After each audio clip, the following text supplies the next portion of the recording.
Hello. People are talking about gentrification tax and lowering property tax in New York City, and they always make this assumption that the state has to do something, and the state says the city has to do something in New York, New York State, New York City. So the truth is that the local assessor, which in our case in New York City is the Department of Finance, has control over a lot of variables, a lot of parts of it. And one of it is the assessment ratio, which no one likes to talk about. It could be lowered right now for class one property, which is small homes, one, two, three family. It could be lowered to, right now it's 6%, and it could be lowered to 0.25%.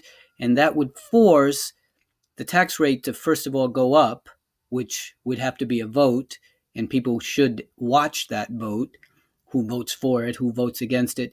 But also it would force the the people that have higher value homes to pay more, because right now they're way under assessed. Like Park Slope houses are assessed at a ratio assessment ratio of 1%, while Bay Ridge and Staten Island and Queens are assessed at 6%. But if we all force it down to 0.25%, which I believe Nassau County does this in some areas, Long Island is very different in some areas because they do it all locally. That's one way to do it, instead of just saying, well, the state has to do this, the governor has to do this.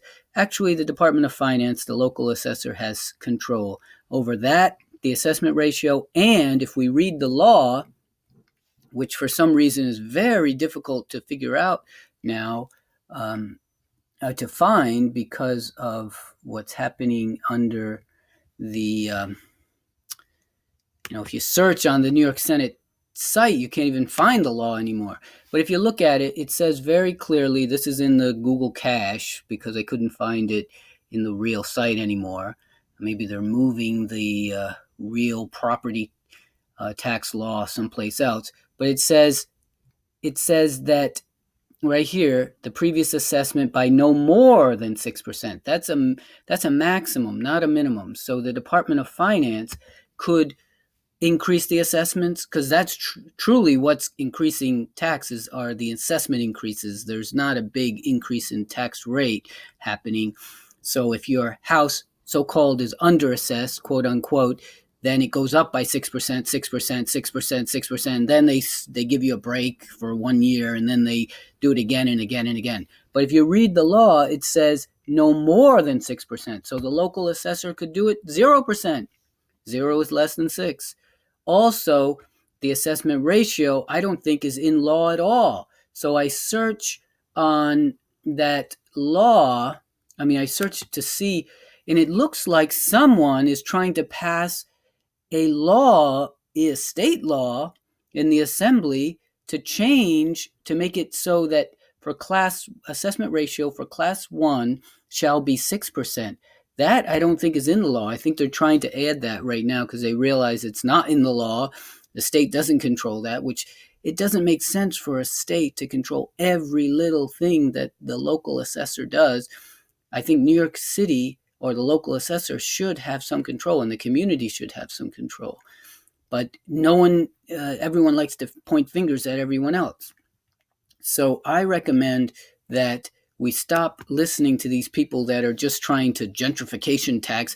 That's not going to affect anyone. Brad Lander's not going to sell his house in the near term. Neither is de Blasio. They're not going to be affected at all. And this is what the Park Slope people want, probably, is this gentrification tax, which doesn't affect them. It's like if you listen to this U.S. Supreme Court and what was his name? Christopher, I think. One of the chief justices that resigned and retired and was older, he said that this type of whatever they call it, a re-tax on sale that doesn't affect the people that own, right, and never sell, will create little fiefdoms, little kingdoms so let's say in Park Slope or wherever, your family never sells. So now you have a house that's paying $2,000, while a house that sells across the street pays $20,000, $30,000, $40,000 in tax. So basically, these rich families will become little kings and queens. That's what he said, and I agree. Anyway, we should stop pointing fingers and we should look at real solutions, which is lower the assessment ratio to 0.25%, then Park Slope will pay more. Look at the law. It says that the local assessor can increase the assessment by a maximum of 6%, not a minimum of 6%. And we need we need people to be looking at the budget. We need to lower the spending on the budget, not just spend every penny that we supposedly by law allow. But the law doesn't force us to increase it by 6%. It just says a maximum of 6%. So people have to wake up. You, the taxpayer, you, the Bay Ridge residents, you, the Staten Island residents, you, the Queens residents, you, the people that are overtaxed, have to wake up. Both homeowners and renters are affected by this. Peace out.